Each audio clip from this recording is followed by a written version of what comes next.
Good morning, everyone. Dear participant, colleagues, and friends, this is my great pleasure today to share this opening session of the 2023 annual conference of the ASA. Today, our discussion will focus on the greening of global value chain, GVCs, and the impact on economic ecosystem, regional ecosystems, and regional development. We cannot keep doing business as usual. A production system, a logistic and distribution network, and the product, how we design them, how we produce them, how we manufacture them, and how we consume them are proved to be unsustainable. In 2022, the global energy-related CO2 emission reached a new high. It was less than what we feared, but this left us on an unsustainable pathway still. Let's also keep in mind that by 2030, there will be about 3 billion middle-class consumers entering the global market and driving an unprecedented demand for goods and services. So the green transition requires a rethinking of our economic systems and massive efforts to transform at all levels. Global production today is organized along principle of optimization. Firms seek the best places where they can access resources and assets, skills or technology, for instance.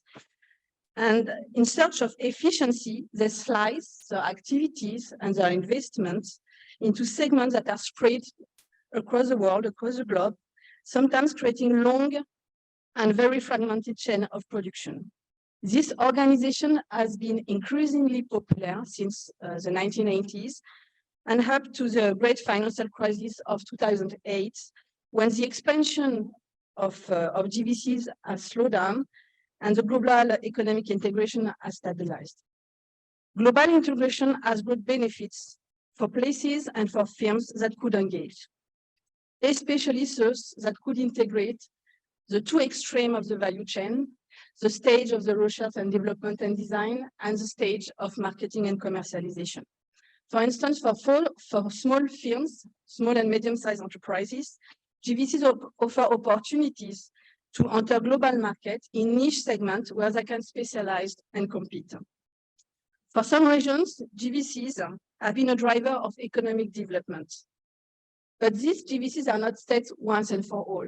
They are shifting, they are reconfiguring, they are changing as firms, corporates, and national strategy evolve.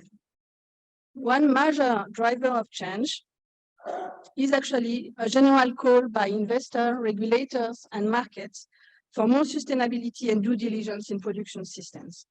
Increasingly, firm performance is evaluated on sustainability criteria for stock evaluation, for investment, for certification, or even for building business and partnerships.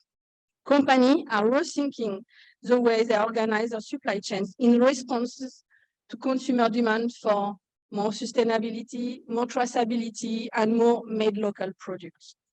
And these sustainable practices that we aim to implement in production strategy, this is not only about adapting the firm's production processes, it's also making sure that cross-sourcing, cross-border sourcing, international investment, and contracting arrangements are more sustainable. So we cannot keep doing business as usual, but we cannot afford to lose the benefit of global connectivity.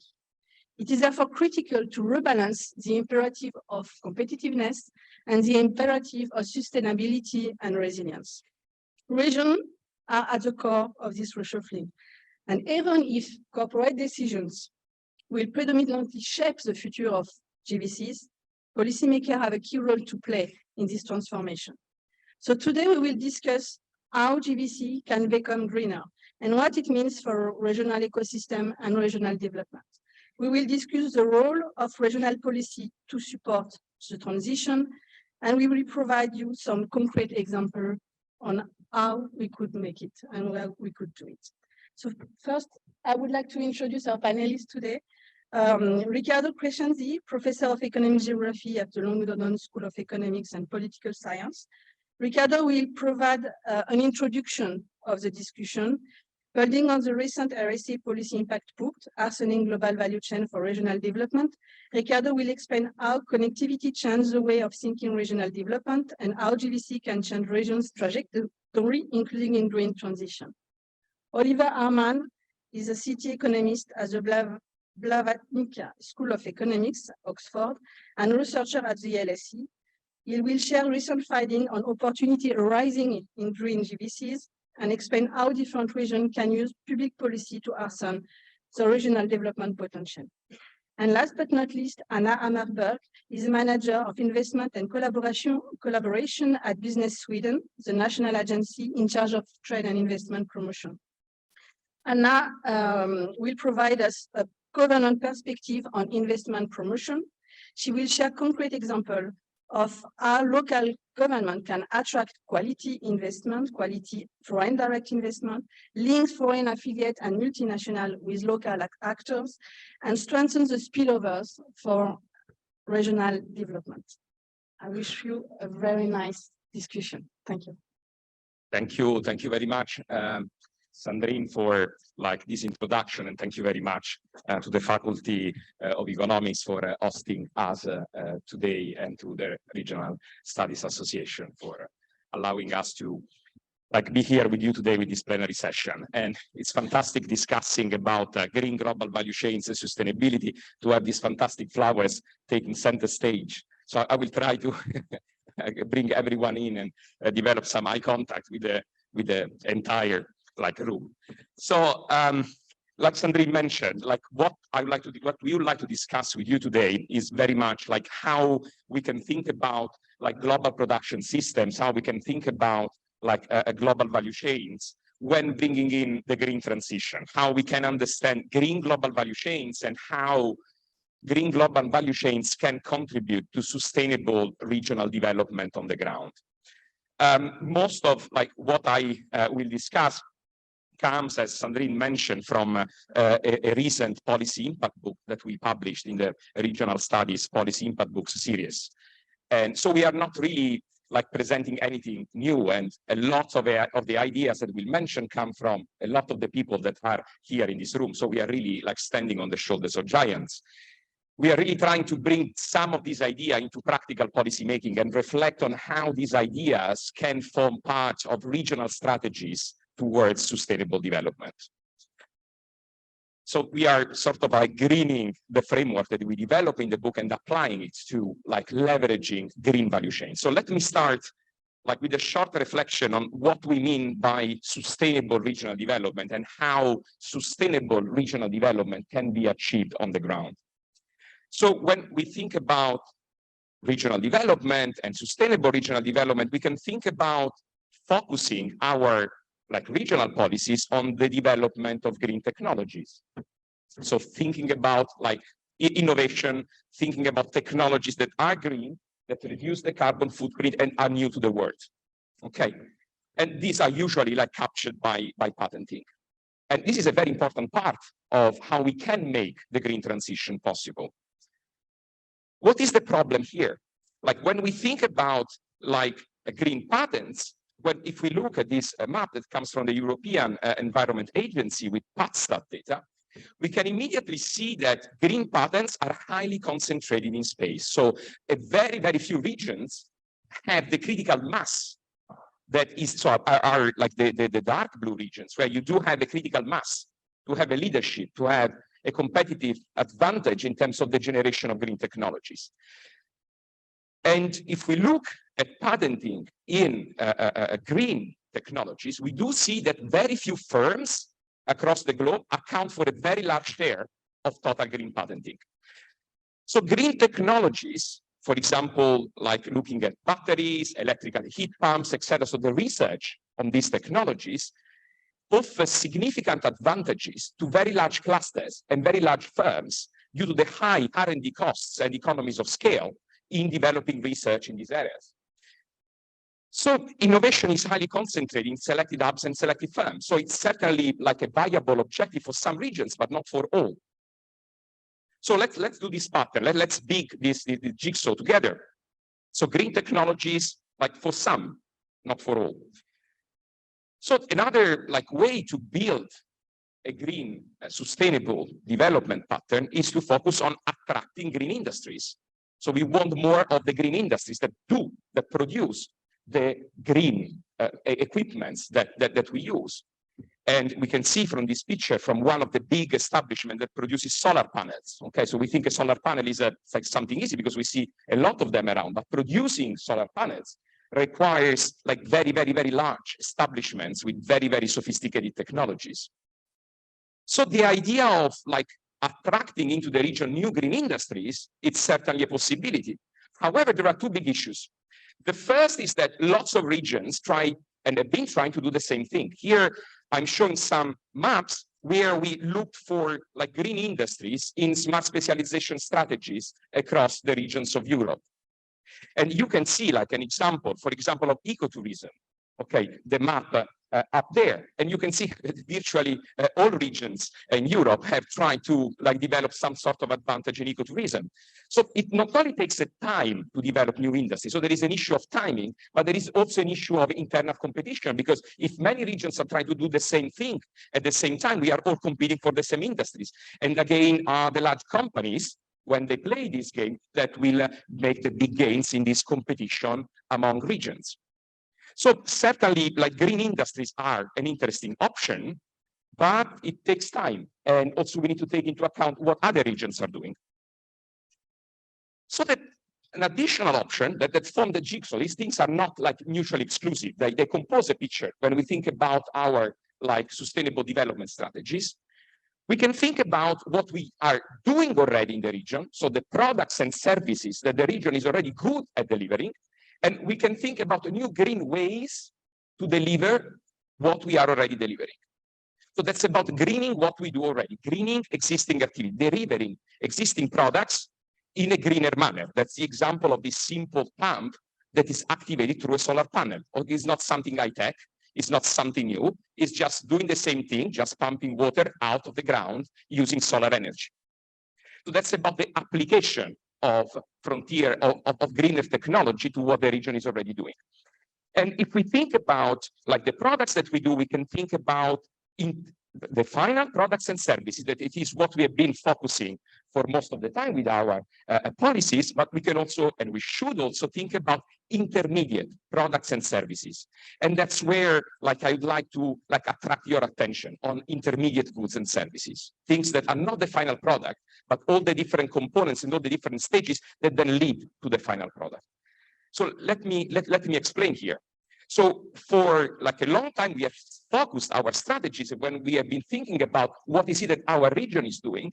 We have been focusing on final goods and services. Okay, so what is what is that I'm going at doing?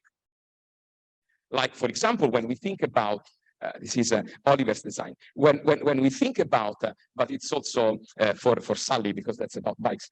But that's an electric bike, so it's a bit cheating. If we look at the bike, we think about this as a final product. Okay, that's the bike. That's what we have been traditionally thinking about. So we think, okay, if we want to make our region greener, we will do more electric bikes. However, if we look at this as a single good, yes, this might seem like the strategy. However, if we decompose the bike in the single components that form the bike, we can see that the different components, from the saddle to the brakes to the frame to the batteries, they are produced in many different countries across the globe. And we can see that very different countries with very different technological capabilities are leader global exporters in these different components.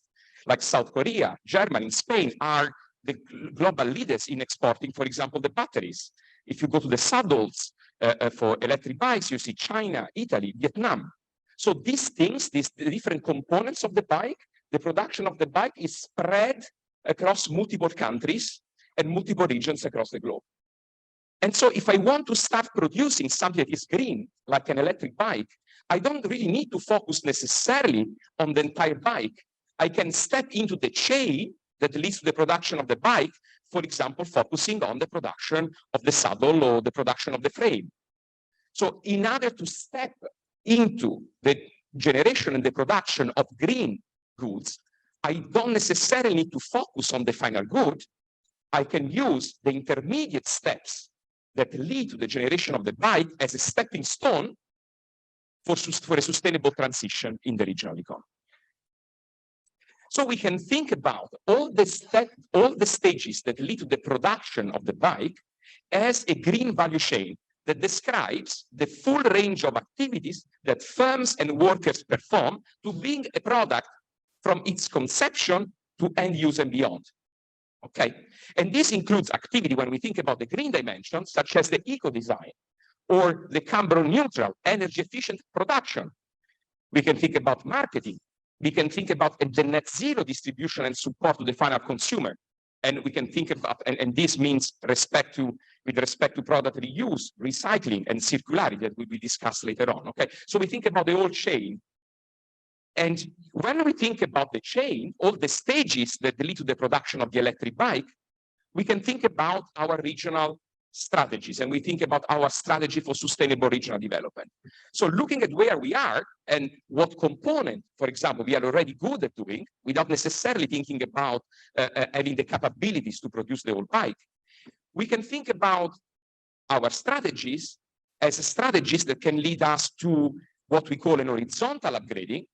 So trying to do something that is still at the production stage of this chain, but going, for example, from producing the standard pedal bike brakes into producing more sophisticated brakes like electric bicycle brakes that are more complex. You can see here in the picture that a brake for an electric bike needs to stop the motor, etc., etc. So it's more complicated, but I'm still like producing brakes for bicycles. I'm not going into a different industry. I remain in the industry in which I have an advantage, but I'm doing something that applies more advanced technologies. However, an additional possibility is what we call the vertical upgrading. That is about going from producing the brakes into designing the brakes. So going into doing exactly the same thing, but moving into a more sophisticated function along the value chain. That is what we can see in the very well-known SMILE curve. So what we do is that we basically move here from the production stage, for example, we move into stages that attract more value added. Here we can see that production is the stage that attracts the least value added, that brings less value to the region. I can move up because I can deal with the design, like I said, of the brakes, or going up to the R&D. Or I can also move up more into the marketing or into the provision of services associated with the brakes. I do the repairs, I do the bike sharing, etc., etc. So moving up the value chain, upgrading, means moving towards stages of the value chain that attract an higher share of value added. Okay, and this becomes an additional possible target for our regional development strategies. The interesting thing here, is that sustainability can form an additional source of value generation. So can allow us to attract at each individual stage of the production process more value added by doing what we are doing already in a greener manner, what I mentioned before, and focusing on stages of production that can incorporate more value added. So at the same time, I can move up in terms of value added, but also up in terms of sustainability. So I can move production from a standard production process, a brown production process, into a fully sustainable carbon neutral production process. Okay, or I can move into services that include the full product reuse, okay, that close the circularity loop in the value chain. So this makes the targets of our regional policies, when we think about sustainable regional development, more diversified, and if you want, gives us some additional complementary options to our traditional regional policy targeting, and brings in sustainability into the picture in a way that allows regions to link up in new innovative ways to global trade and investment opportunities. So the final point that I would like to make is okay, how can we think about these patterns as something that is available for all regions, so that reconciles in a way sustainability with inclusion? So what are we doing here? What we are doing here is moving away from the standard paradigm in terms of moving into progressively more sophisticated sectors, from commodities to manufacturing towards knowledge-intensive services, into a new paradigm where the focus is on tasks. So it's not about in which sector I am, but what tasks I am pursuing in the chain. So going from primary basic production and assembly within the sector into like more sophisticated activity. And I will use an example. Design, so moving up the value chain, pre-production R&D, technological development. So moving up within the sectors where I am focusing, with a focus on tasks. What is it that I am doing? And when we do this, we can immediately see like where the sustainability challenge is. In moving towards more value-added activities within the value chain, we can focus into the greener or the new, what are called the new green tasks.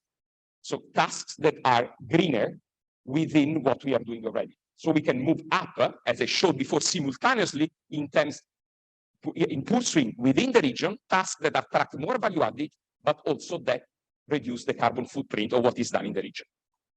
So thinking with a GVC perspective at regional development strategies brings in the sustainability element with a focus on tasks that generate more value locally and tasks that generate more sustainability locally. And why am I suggesting that this offers like a wider range of opportunities for all regions? Well, if we look at like where green activities are pursued by firms that are internationalized, if we look at foreign direct investments by regions in Europe, here what we did is looking at green foreign direct investment in all regions of Europe between 2013 and 2023. And looking at all the stages of the value chain that I mentioned before. And you can see that green activities are indeed present in a large number of regions in the internationalized economy. These are foreign subsidiaries, green FDI by foreign corporations investing in the EU regions. And you can see how Central Eastern Europe is represented, how the south of Europe is represented in this framework in a much more complete manner vis-a-vis, for example, patenting or like focusing on new technologies.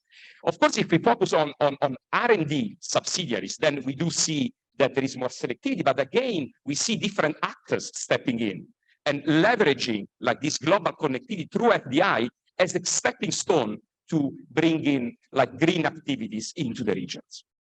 But if we focus on production facilities, like green FDI in production, so the stage that we have seen at the bottom of the smile, we do see that the periphery of Europe, like less developed regions, do play a very important role. So leveraging FDI as a way to bring in sustainable green activities into the periphery of Europe, also in the periphery of Europe, into less developed regions in Europe, is definitely an opportunity. So let me like conclude with one example. And by focusing on one particular region in Spain, and to give you like a practical example. And I'm focusing on the region of Valencia here, okay, that is in the dark green, where we see a lot of internationalization in green activities. And you will know Castillon, that's where like these fantastic ceramics are from. It's a very well established like European cluster in ceramics.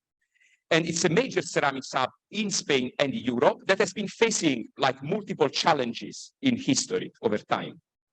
And upgrading has been seen in this cluster as a pathway for growth, development, and resilience at the same time.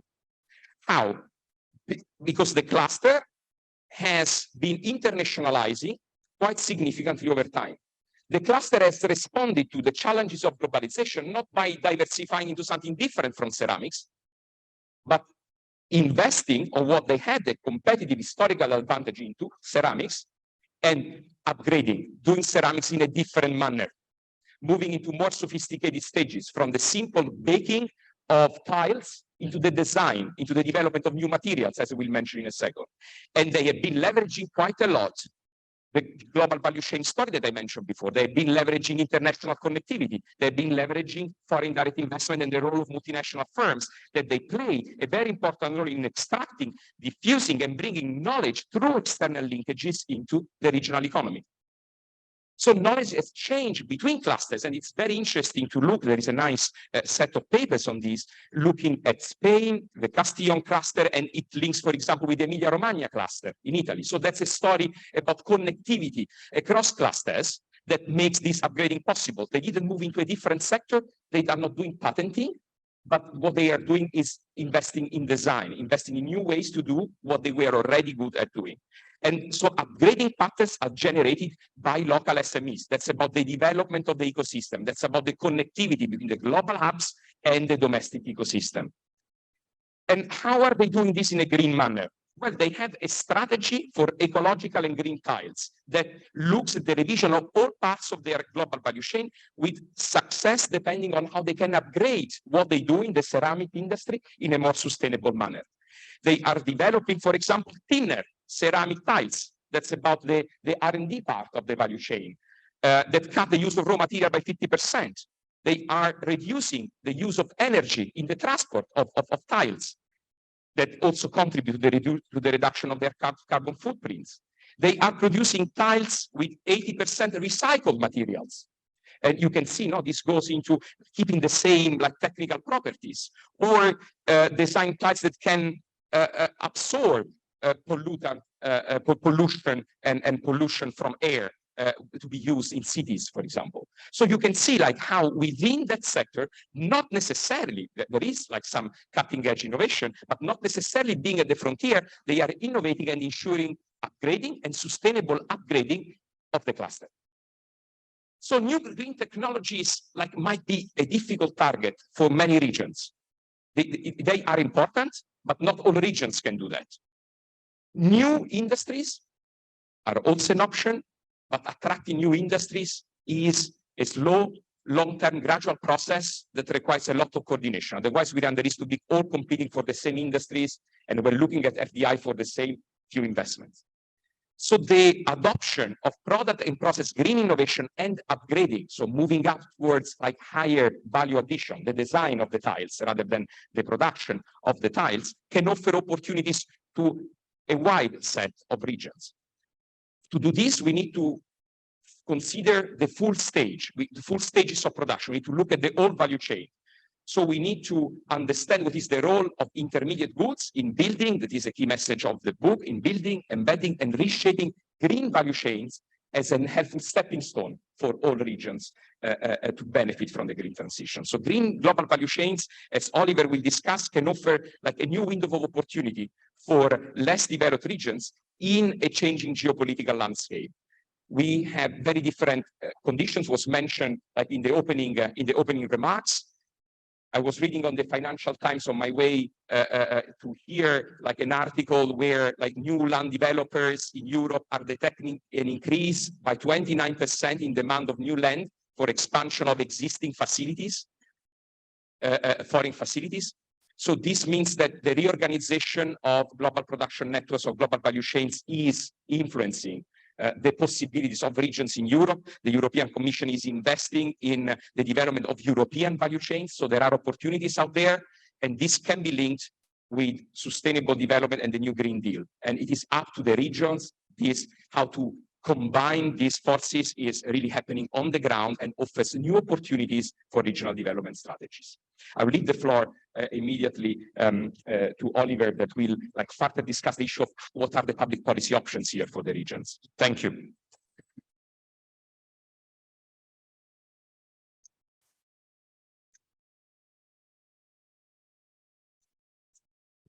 Good morning, everyone. Thank you, Riccardo, as ever. While my slides come up, thank you for the organizers and everyone for having us here. It is much appreciated. It's quite wonderful to be in a room with Riccardo discussing kind of wine and cloth, some of those sort of first principles of economic trade, in a room with wonderful Adam Smith and the other important Riccardo in my life, David Riccardo, quotes on the wall. And I was just translating this one, which I won't necessarily read out in Slovenian because I'll butcher it, but it was, science is an effective antidote to enthusiasm and superstition. So I'll try and give some enthusiasm. You try and give some superstition, and we'll all try and do some science meanwhile, while we're at it. Okay, we are good. Riccardo and I very confusingly use the same header slide, so tricky to find. But yes, I'm also going to be talking about green global value chains for sustainable regional development. And this is... you might have lost it up there. Oh, Do you want to, if you click maybe? There we are. Wonderful. Okay, yes, and as Riccardo indicated, this is somewhat draws from our Regional Studies Policy Impact book, and I also have the same animation, and that's about as fancy as my animation is going to get for today. We've tried to, we're trying to somewhat stick to the plenary outline that we have given you. So Riccardo kind of discussed this, why greening global value chains will be an important area of study and discussion.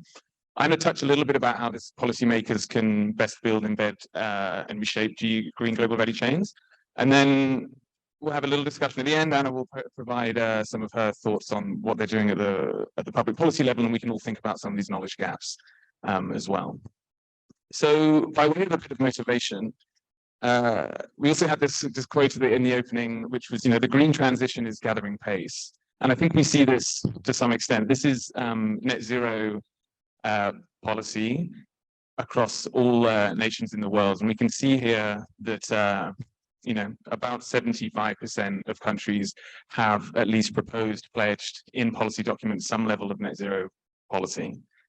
But we see this quite substantial difference at the regional level. So these are regions in the top 25 emitting countries, all regions, and there's a dramatic lack, I suppose, of public policy in this space with respect to net zero, and I think generally the sustainable development. So I think there's an area there for more of this public policy to engage. We also see this in cities. These are all cities above 500,000 population. So there's this limiting area there. Again, most of them no net zero target. Some have them in law, some have them in policy. And I think interestingly, as a little sneaky addition, multinationals are somewhat in between the two. They are thinking about these sort of aspects. So there's this question now, to what extent regions are going to be led by multinationals, or to what extent there's going to be these public policy, they're going to be able to drive public policy themselves. There we are. So, yeah, the aim in my brief 10 or so minutes is going to be hopefully to convince you there needs to be a bit of a change in the gap between the current reality and future. Dare I say, some policy impact from a policy impact book, one would hope. But also look at, some of these regional opportunities to building and embedded green activities into the stages of the global value chain, showing how, as Riccardo indicated, different regions will do this in a different way, and hopefully convince you somewhat of the global value chain orientated approach to, that offers a pathway. So I'm going to start by basing this in the value chain of the furniture industry. This is work from Demaci and others. And what we have at the top here is that kind of value chain smile that Riccardo indicated, these different activities along the chain, the design, the production, the marketing, the distribution. So across all the value chains, we see this, and we see these inputs with energy, glass, metals. We see these intermediate goods around wood and wood semi-finished products, other kind of semi-finished products, and we see these final goods, kitchens, seats and tables, upholstered kind of aspects like that. And we ultimately see this distribution and these services that are associated with it.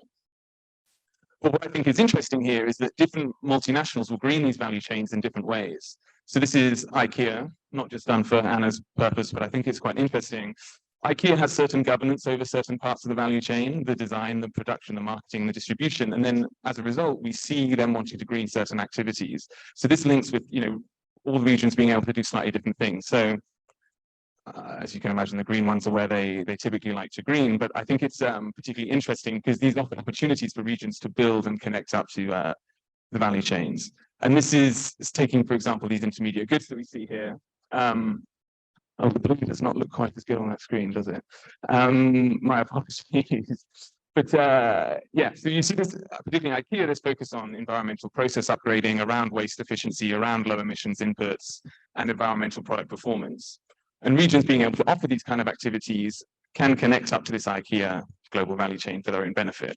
If that region's into production, if it's looking at services, it might be slightly different things around this process upgrading, around the reducing of impacts of production and distribution of greenhouse gas. And this is all the aspects that IKEA kind of seek and they want. And this is where I think the connection through with value addition comes through around emissions from design and distribution. And that's because, as we indicated, IKEA kind of has this direct governance and control over these parts of the chain. So yeah, I indicated that different regions that can offer these different green activities will have these opportunities. But it kind of depends, and this is one of the main key drivers from the book, it depends what multinational you are, will have these different opportunities for the region. So this is Valcucini, which I promised I would mispronounce to Riccardo repeatedly. You know, different parts of the value chain they're in control of. They don't do any distribution here, and as a result, you see different green activities and green tasks that regions can connect up to. So I think it's important here, like we look at the final products, for example, much more focused around the product upgrading rather than the process. It's around the amount of materials, it's around the amount of end-use disposal and environmental accreditation. So different multinationals will have these different connections to regions, and thus we need to think about public policy in a slightly different way, which is why we call for a role for global value chain mapping. Looking at both the firm and product links in the global value chain in a country and a region that they want to build, but also those, I suppose it's the place-based and place-neutral regional factors that they can contribute to those chains as well. So once we have that mapping, once there's that idea where the regions stand and where they want to perhaps link on, we have this nice, I think it's nice at least, 2x2 matrix, because you don't need anything more than a 2x2 matrix for public policy. And we have, you know, kind of classic place-based and place-neutral public policies on the left-hand side there. But what we're trying to add is these more global value chain orientated policies that are both designed and tailored for global value chain engagement, or at least if they're not designed and not tailored for global value chain engagement, there's some consideration there. I'm going to take you through a few in the time that I have, and then hopefully you'll be interested to understand a few more. So this environmental accreditation certification is one, and we see this with the ISO 14001, which is that environmental certification that Valcucini wanted along their supply chain. And what we see with those accreditations are typically, if a lead firm, you know, requests it, it kind of will often cascade down through the supply chain. So it can be at a production level, and then you'll see that kind of move through because the suppliers kind of require it from one another. And particularly those firms involved with regions with high kind of global value chain participation will do it more. And so it's an active public policy lever that regions can leverage. Of course, you know, it doesn't happen perfectly. There are some multinationals sometimes will push these costs down to other suppliers, and it's not perfect compliance. So none of these public policies are by all means, you know, these perfect solutions, but I think they're useful considerations, particularly when you have this multinational engagement, because with these M&E-led interventions, you see much better results. So I think this role of connectivity and engagement comes through. And this is Valcucini's logo, but you could see that there when we indicated, or when we spoke about the kind of the building the global value chain, you see that connection through with the kind of activities they're doing. So that tries to connect this building and this embedding. We also have these kind of more global value chain neutral and place-based and place-neutral policies around your classic, you know, thinking of hard infrastructure, soft infrastructure, and standards. And what we kind of advocate, or at least what the literature kind of says seems to work more effectively, is when you think about these in a more global orientated fashion. So if we take ports, for example, with the fragmentation of trade, ports, and thinking about logistics and distribution, they offer considerable potential for an environmental upgrading.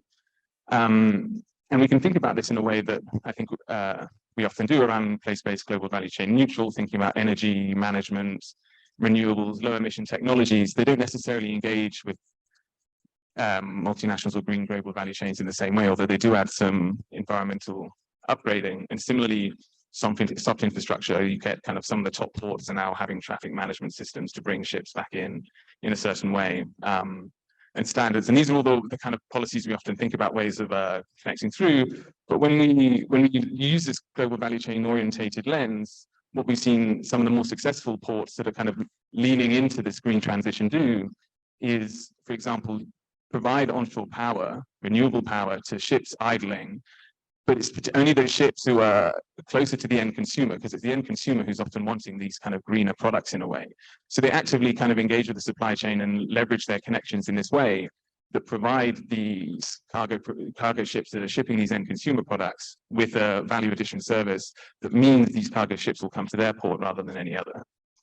And we often see this with standards, more global value chain orientated standards, with, for example, this carbon pact that certain ports are doing. I think it's Antwerp and Rotterdam, where they're linking with producers and shippers of consumer goods to achieve carbon reduction targets, and thus bringing additional value-added activities to their region and their locality. And this kind of links back to the greening of or at least building those green global value chains with IKEA, for example, where you have this governance over distribution. And these are the kind of things that IKEA is looking for, as indicated at the beginning. It's how they can improve, how they can environmentally process upgrade. So yeah, we see this important role for global value chain orientated policy, both those policies that facilitate the regional integration with GVCs, but those that actively participate with it. And I think we're going to talk a little bit more about active participation later. Final one, yeah. This is good because this, I'm going to leave this all to Anna because she's talking about the regional investment promotion agencies. But we see this, reshaping of green global value chains as the other lens or the way that we can utilize these things. Because investment promotion agencies, they very much, their whole intention is to engage with global value chains. They coordinate this regional development opportunities. We've seen this at a national level in Ghana to good effect with kind of green red carpets, as they call it, for FDI relations. But we also see it at a subnational level in Sweden. Which we'll hear from more. So yes, Sandrine tapping on her wrist, not watch, but I will end there. That's been my time. I hope somewhat you are at least beginning to be convinced that green global value chains offer the pathway to sustainable regional development, that upgrading is a tool for all regions to potentially leverage, and this kind of proactive GVC orientated approach to public policy is one that deserves some attention. I think that's me.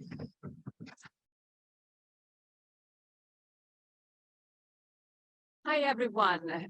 I am very glad to be here. Thank you, Riccardo, for the invitation. I work for Business Sweden, which is the Swedish Trade and Investment Promotion Council. And I work with foremost FDI, attracting FDI to Sweden, and also developing the partnerships with all of our subnational regional investment promotion agencies. So I will talk a little bit about how we do this attraction and integrating FDI into the regions and how we work with regional development.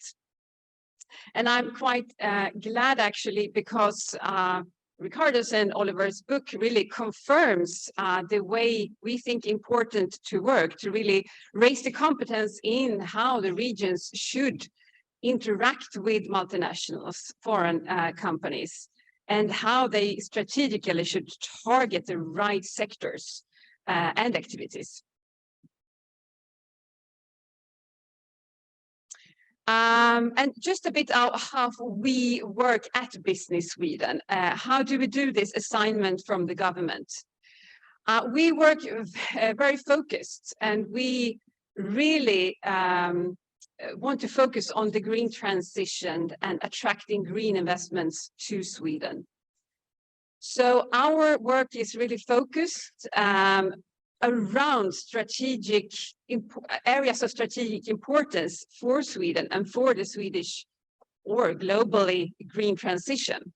So for example, these are the 6 areas that we really strategically are focusing on within energy and batteries, transport, advanced manufacturing, new materials, circular materials, bioeconomy, digital technologies, but also life sciences. So within these areas, we try to find the right opportunities.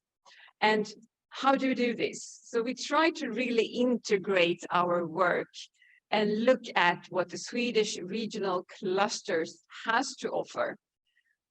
So we look through what we have for national industry strategies, for example, the regional development strategies, the smart specialization strategies, industry organization, innovation environments, universities, science parks. So all of this together, so we really need to be hands on the ground in Sweden to understand and to link this together. So we choose our target sectors and then we choose our target markets. So we work really focused to identify the leading multinationals. Doesn't have to be the largest one, could be fast moving, smaller SMEs with the right solutions and right strategies to support the green transition in Sweden. So the outcome, the value for us is not only creating new jobs, which most often our politicians, they want to see new jobs. But there are other aspects in why this is important, to really have this technology transfer, new solutions, helping us to become better in Sweden as well, and really help the local community, the local SMEs, innovation environments to get linked with the international companies. This is our 18 regional or subnational IPAs. So we have a partnership with them to work closely in this work. And from a national perspective, we support them in knowledge transfer. We raise their knowledge in how to deal with multinationals and how to think. We have been doing this for a long time. I have been myself working with investment promotion for more than 15 years. We've had this agreements from the start back 25 years ago or something. So this is, and we can really see that the regions in Sweden are really putting their efforts and resources in building these local organizations. There could be differences in how they are governed and the financing, but everyone is some kind interlinked with the regions in Sweden. So hereby we want to create conditions on national, regional, and local level to increase investments into Sweden. And just to give some examples on what we do. One example is that we lead a structured program together with the subnational IPAs to expand and retain international firms in Sweden to get them to grow sustainable in Sweden. If we look at these are figures showing investments to Europe, new establishments versus expansions. So we can see that almost half of the investments of the FDI in Europe comes from expansions. Historically, we've been not that good in handling expansions, but we see now that we get the most results in actually working with the ones already existing in Sweden and really work to integrate them and link them into the local environment. So in order to do this, we work with we work with target lists. So each region have to do their own analysis of their, let's say, it doesn't have to be largest companies, foreign-owned companies, but the global ones, often when they have different sites in many countries, production could be R&D centers, there are always competition between sites. So how can we address this before they choose maybe to move out of Sweden, for example? I will give you one example of a quite successful work that we have been doing with an investment in the southern part of Sweden, in a region called Blekinge. It's the smallest region. It is next, I can just show you on the map. This is Sweden. This is next to Skåne region, which a larger city region of Malmö is located. NTK, it's a Danish company. They are world leading supplier for renewable power transition and experts in underwater high voltage power cables. So connecting like the wind parks and connecting the power from those. As I said, they're world leading. They have one site in Karlskrona in Blekinge, but they have 8 other global sites, I would say equally important. So through this work, we teamed up, you could say, from a national level and a subnational level to approach them, to really understand, get to know them, build their trust, to see how can we be their partner and support them. And this was very interesting because since they are the largest employer in Blekinge.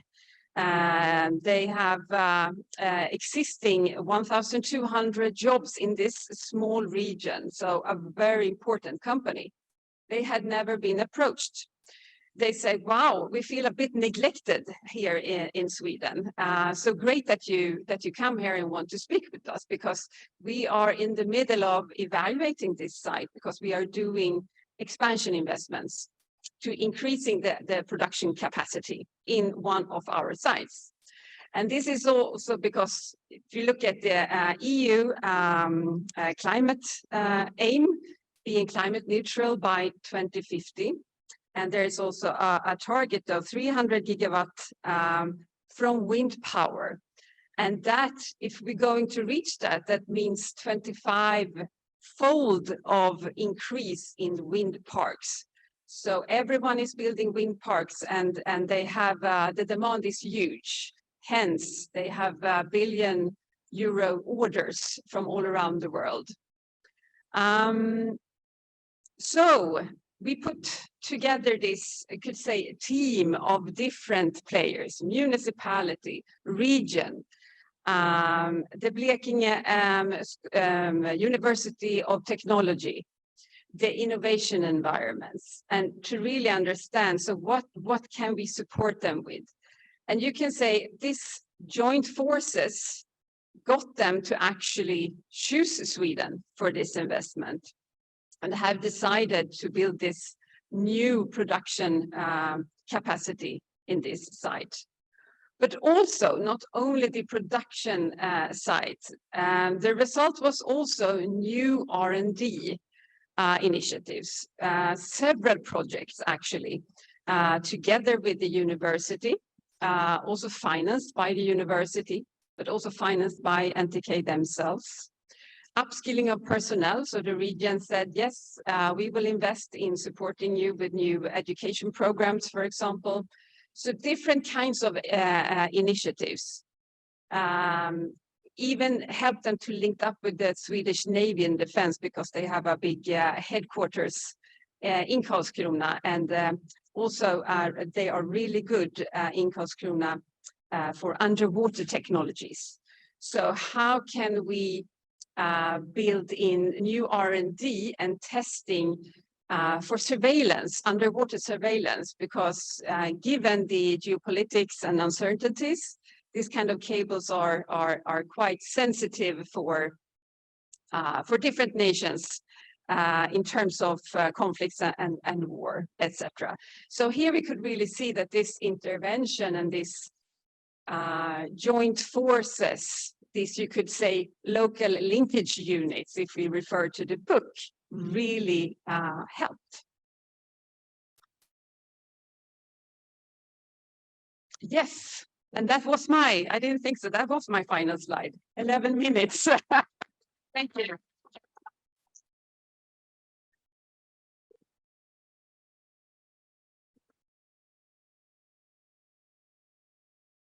Well, thank you very much for the three of us. I will start with a couple of questions and comments about each one of you, and actually also for all of you. The first question is for you, Riccardo.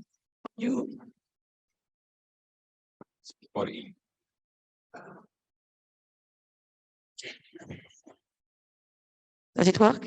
Yeah. Okay. So, Riccardo, you presented different strategy for region to integrate these green GVCs. But if we talk about the first generation of GVCs, those we have known until now, and we see this green GVC as a sort of new generation of GVCs. The first generation of GVCs have left some region aside. We mentioned the benefit of global integration, of participation. Okay, sorry. We have discussed about the benefit of global integration and benefit for firms and regions to participate in these GVCs. But there are many regions that have not benefited in the same way of these GVCs. Some have been lagging behind or left behind in the global integration. So how this new generation, greener generation of GVCs could be different for them? How could they integrate this global playing field? Thank you, Sandrine. Yes, I mean, in the book, we sort of try and argue that focusing on like what regions are doing already and trying to like upgrade, not necessarily like looking at frontier technologies, but trying to upgrade and upgrade in a green manner, can allow more and more regions, in particular like regions, less developed regions, to participate in the benefits of global trade and global integration. Example of this come from agriculture, for example, and how you can bring in solar panels, for example, to do more of the transformation of the products that are done in agriculture locally in such a way that more value is added at the local level. There was a time when Italy was exporting fermented grapes rather than doing the wine. So was exporting to France like fermented grapes. Now all Italian producers, or most of them, want to produce locally and have a denomination where possible in order to increase, to add more value locally, because the territory adds value to what they are doing, and they can sell their wine on international markets. So sustainability means that more of the transformation, for example, if we think about agriculture, if we think about like rural areas, can be done locally in a sustainable manner, allowing more value to be added and to be generated in rural areas, in remote areas at the local level, reconciling sustainability and upgrading at the local level. So we think that looking at the sustainability challenges, focusing on intermediate, focusing on skills and opportunities that are already available on the ground, can indeed offer new opportunities for less developed regions. Thank you very much. My next question is for Oliver. Oliver, you have exemplified in a very visual way different strategy by multinational to upgrade and move to green technology or green product or processes. My question is that this alignment with environmental standard will have a cost.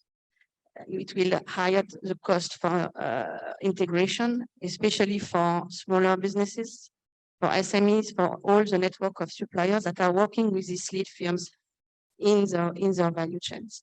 So the question is, how do you see, or how could these lead firms, to some extent, transfer the cost of the alignment of the transformation to their suppliers, or how could they support them in the transformation?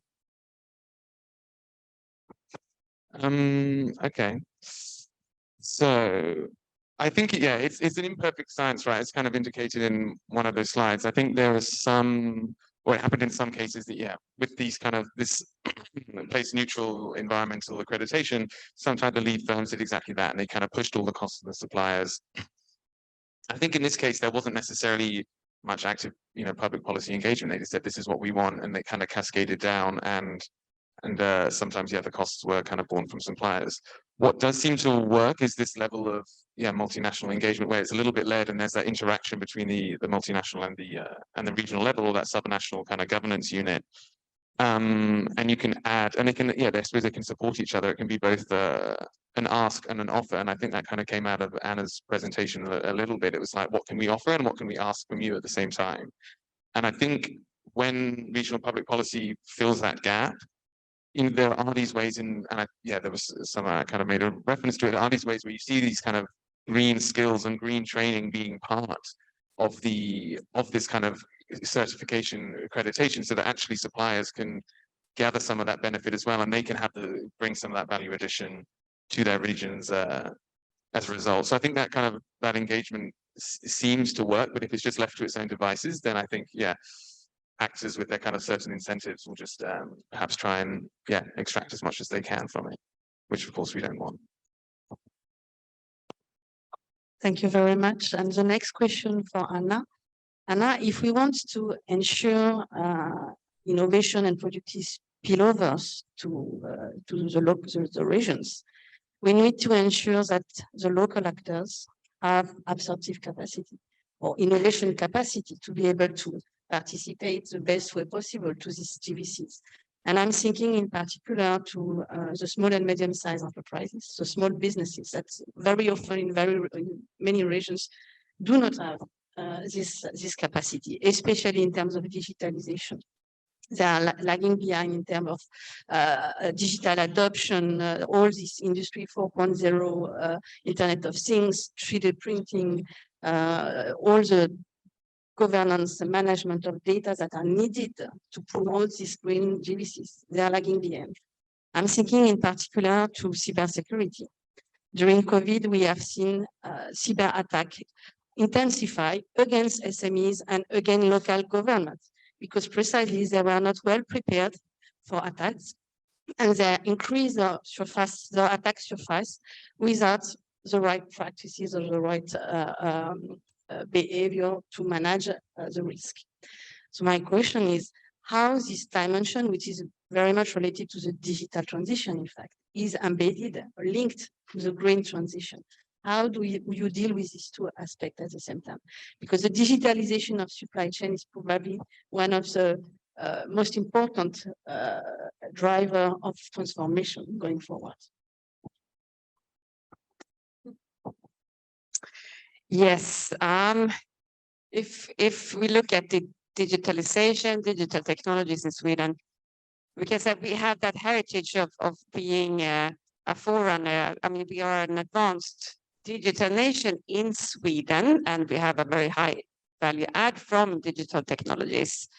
And Swedish firms have been active in global value chain digitally. But of course, we need to do more still. So there are different initiatives from both public partners, private partners, the Swedish government to do this. Different examples we see. For example, we have a Swedish institute called AI Sweden.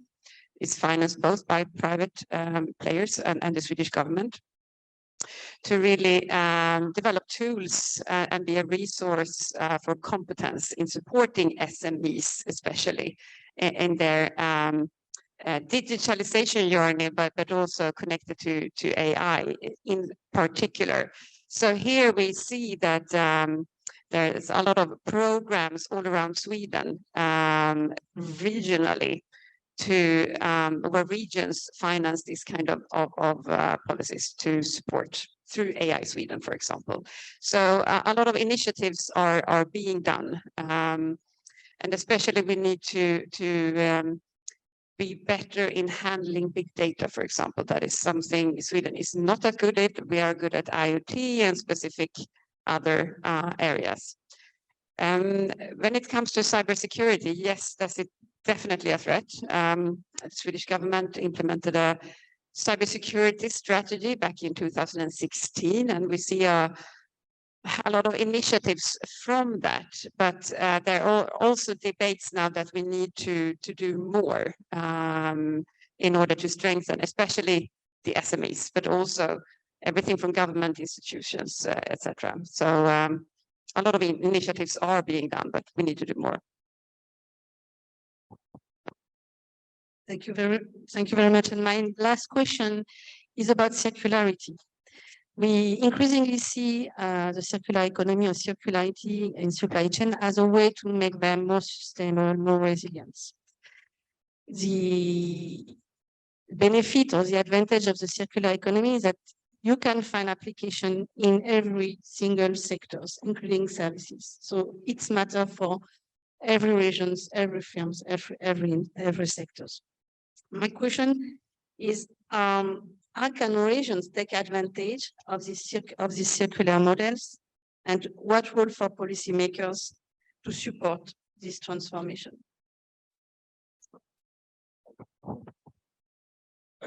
Yeah, I mean, I think circularity is a very important component of how thinking in a GVC oriented manner can change how we think about what we do at the regional level.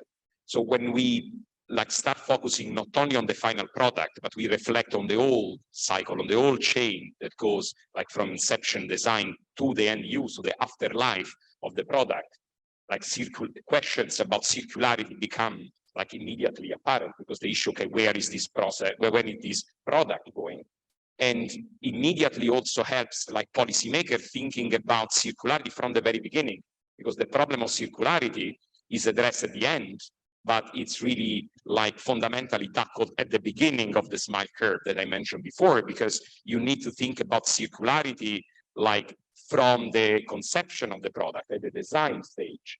So thinking in a GVC oriented manner allows, in our view, policymakers to more easily bring circularity into the design of regional development policies, like from the very beginning, and see like where the region stands in terms of the circular economy in a wider continental, if you are looking at Europe manner. So it's an opportunity for upgrading when circularity is introduced already at the very early stages and becomes part of a value addition strategy for the region. Oliver, do you? The issue about Riccardo and I working on these things for quite a while is that I often don't have anything to add after afterwards. I think I'm happy to open to the floor. Right, Lizana, sorry. From a FDI and investment promotion perspective on how we see it, this is important, an important area. So many sectors, let's say we have a focus on new materials, circular materials, bioeconomy, circular bioeconomy, how to use the forest, for example, as a new material for different kind of applications, for example. So a lot of things are happening around Sweden and clusters and the research initiatives to really foster that development and use of circular products. As well as if you look at activities, for example, we are now creating, or it's building a new value chain for battery production in Sweden and in the Nordics, with Northvolt up in the northern part of Sweden. We see a lot of interest, foreign sub-suppliers, for example, establishing. But now the main question is, so we need to deal with the recycling, for example. So we now put in our focus to attract companies and see how we can develop the recycling part of the whole value chain, because we need that as well in order for this whole value chain to work in Sweden. So many initiatives, I would say.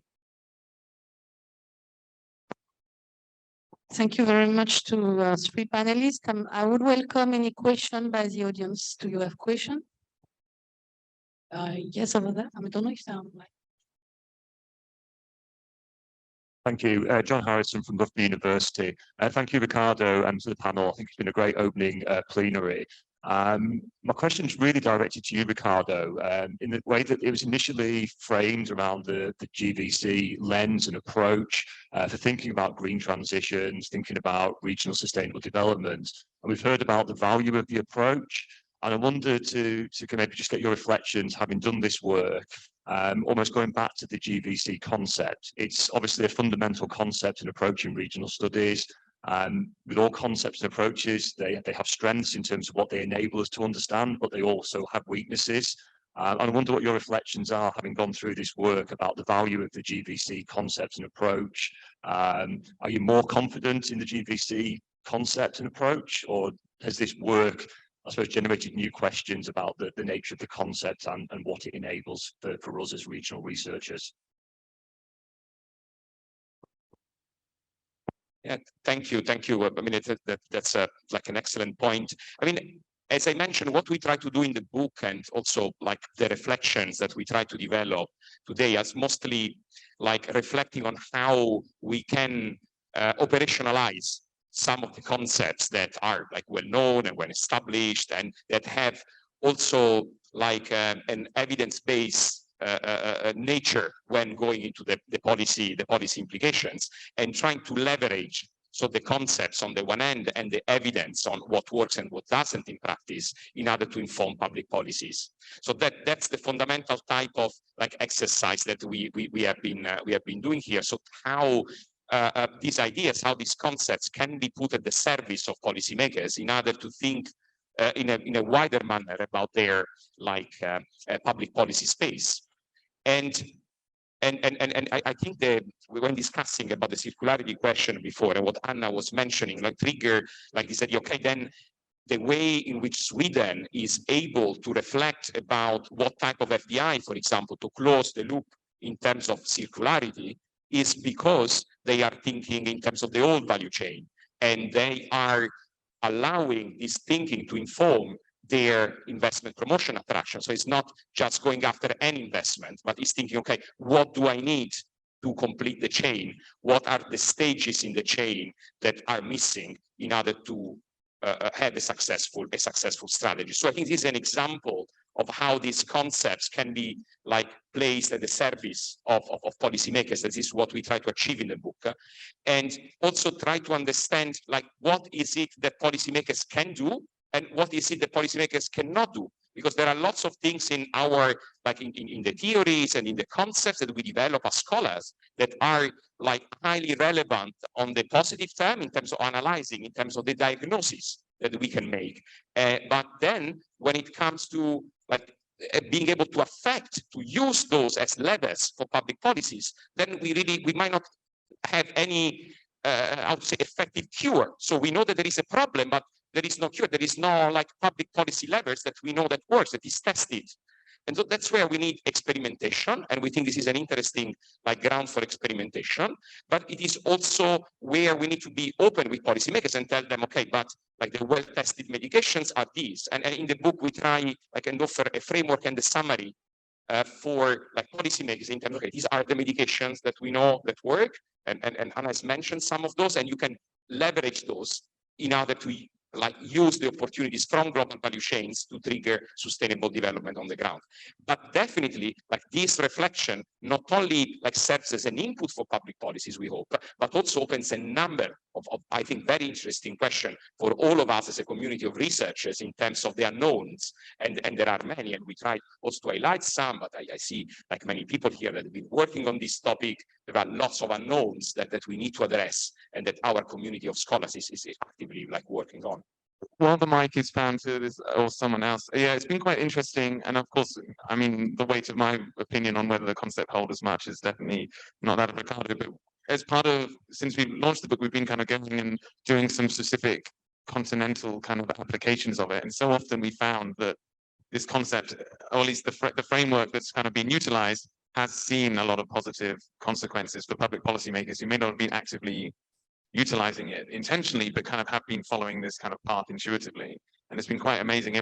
So often we go, oh yeah, here's the kind of upgrading story with global value chains taking place and seeing these kind of this huge regional development. So we haven't kind of had to ever retroactively smush the framework with kind of reality. It's often kind of shown itself quite wonderfully, we found. Yeah. Hello, Will Rossiter from Nottingham Trent University.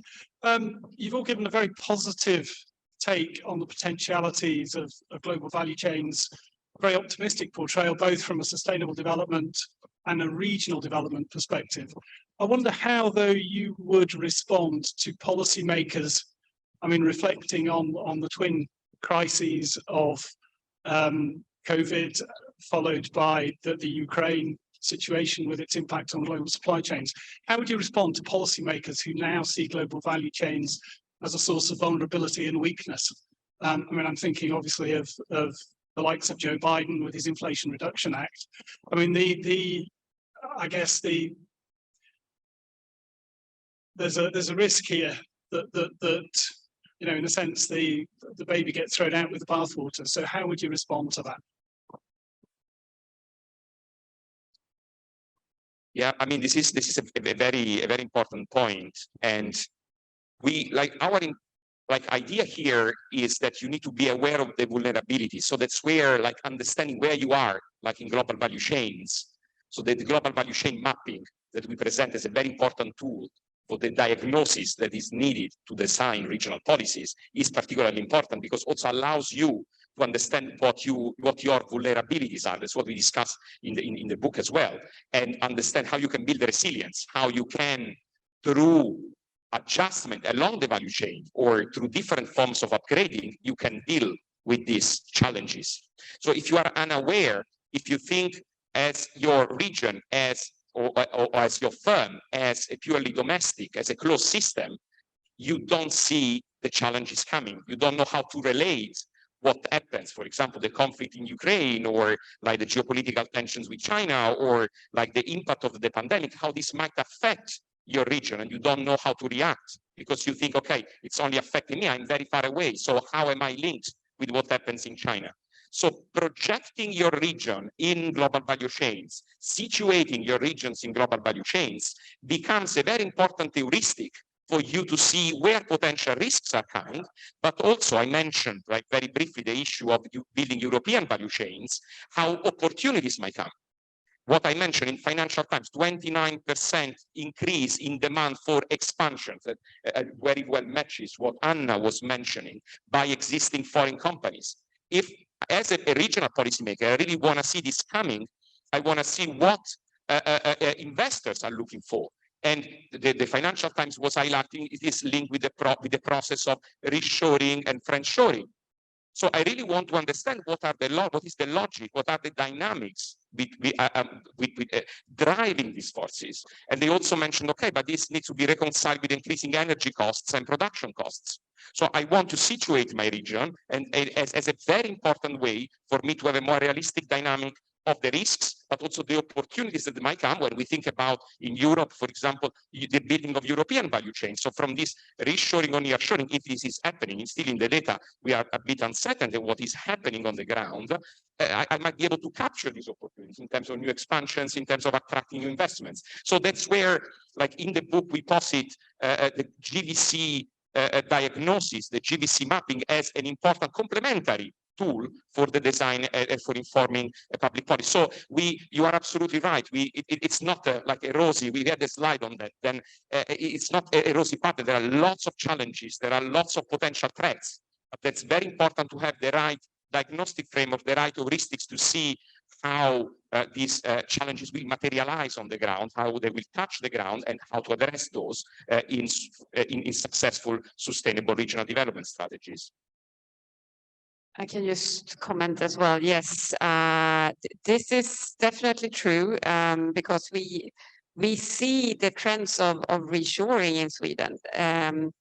We see foreign companies that wants to be closer to Europe, for example, to avoid disruptions in the supply chain, being dependent. Corona closed. I mean, getting goods from China or from other Asian countries, for example. So yes, definitely we see it's happening and try to adjust accordingly. Thank you. We are taking 2 more questions. Thank you very much. I'm Martin Henning from Gothenburg. Trevligt att höra om Blekinge.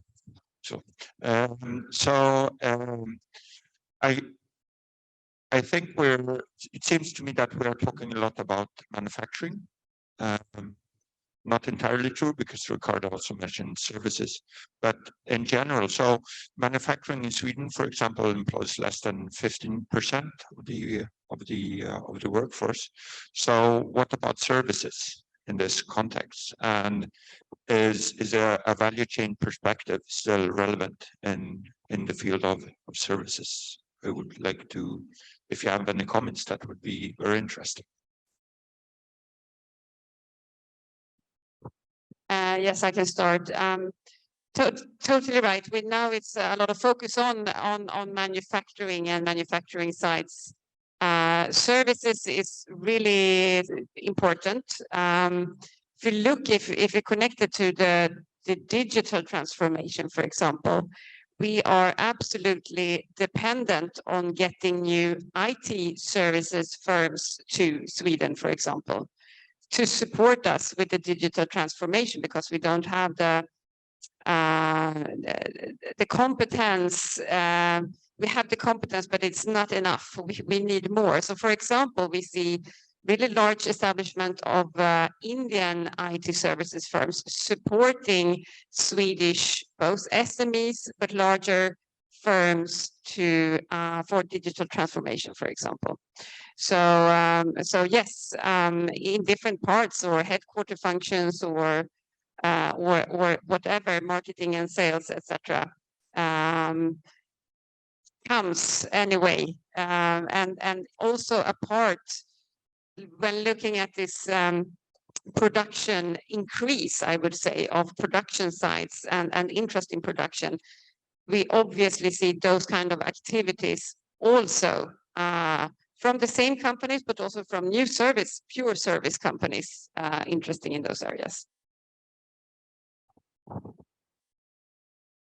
Yeah, tack, Martin. I think that's where the kind of Riccardo's smile curve comes in and lends itself kind of conceptually, Riccardo's, but the one he presented at least, quite wonderfully, because you have, of course, you have that production in the middle, but all of those additional value-added activities either side are around, yeah, logistics, distribution, the kind of design, the research and development, and the services, the aftercare, the other side. So I think it aids in sort of getting out of this sort of just production related thinking. It's just production public policy. Of course, there are those horizontal upgrading that was indicated, you know, how you can move from producing, you know, bicycle brakes to electric bicycle brakes with a different complexity there, but also what are those value added activities along the chain? And I think, again, that example with NTK, right, that you explained, it's sort of got that wonderful, it started with this manufacturing base, but through that engagement with the global value chain, actually the new investment and the new jobs that came there were in research and development, a much higher value added kind of related work for the people, and kind of also drove the region up the value chain as a result of that. Yeah, I think absolutely. No, the impression is that like thinking with the GVC perspective helps linking like production and manufacturing and services to thinking about the whole chain that is not necessarily contained into the like sectoral containers. So thinking in terms of the whole value chain really helps us thinking and cutting across sectors. And I think an important reflection as far as services are concerned is linked with the interaction with the digital transition. It's very important to think about what we did during the pandemic, and we had conferences online, we worked from home, and what can be done from home in my place in London then can also be done somewhere else in another country where wages are much lower. So the application of digital technologies to services also creates, and the pandemic has accelerated dramatically this trend, the application of digital technologies to our work routines. So has accelerated the application of new technologies to services. And this means that potentially the value chain linked with the production, the delivery of services can now be spatially fragmented in ways that were absolutely unthinkable before the pandemic. So I think this triggers a very like interesting and important research agenda, because we don't know much about that, on how the application of digital technologies changes the way in which the whole like supply chain of services is organized in space and fragmented internationally with new patterns of value addition. And like you said, this goes into the very like big part of employment in advanced economies that are in services. So when this happens, what are the consequences? And if you look at the interaction between the digital transformation, so what can be delocalized in terms of services and the supply chain in services, and what can be done through artificial intelligence, you see that there is like a fundamental recipe for like a big shake in terms of the way in which we work and the way in which employment is guaranteed in a number of regions in advanced economies. So, well, it's maybe time to wrap up then. So it's my turn.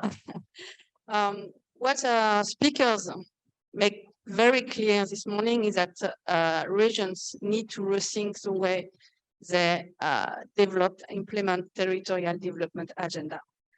There are new opportunities that are emerging in this green GVC. There are also threats and risks. We have discussed about interdependency, about vulnerabilities, we discussed about cyber attacks, but we also not mention the case, for instance, of natural disaster could have a detrimental impact on a place in a country A or in a region A, with consequences along all the value chain and tremendous effect on a place B in another country or the region with apparently no connection, direct connection. So all regions to some extent are completely interconnected. What we heard as well is that the rules of the game are changing. Riccardo presented different trajectories, strategic for regions to adapt. Oliver presented different approach of technology upgrading by multinational. all this demonstration show us that this is not the matter of one authority or one agency, ministry. It's a matter of cooperation between the institution in charge of investment promotion, trade promotion, innovation, it's about digitalization, it's about regional development. And when we turn to all these people, all these agency institutions sharing the same vision, the same objective, improving coordination, cooperation, we clearly talk about strategy. And here it's the point of this discussion. There is a strong need for regions to adapt their strategies, smart specialization strategy to these new rules, these changing rules. And there are tools for that that could be developed and that have been developed, like the mapping exercise that Riccardo and Oliver presented. And there are also other tools that are available. One also dimension that we should not neglect is mutual learning. Cooperation among regions in this type of setting is also the place and the opportunity to learn about what could be done. So I would like to thank very much our speakers, and big applause for your contribution. Thank you.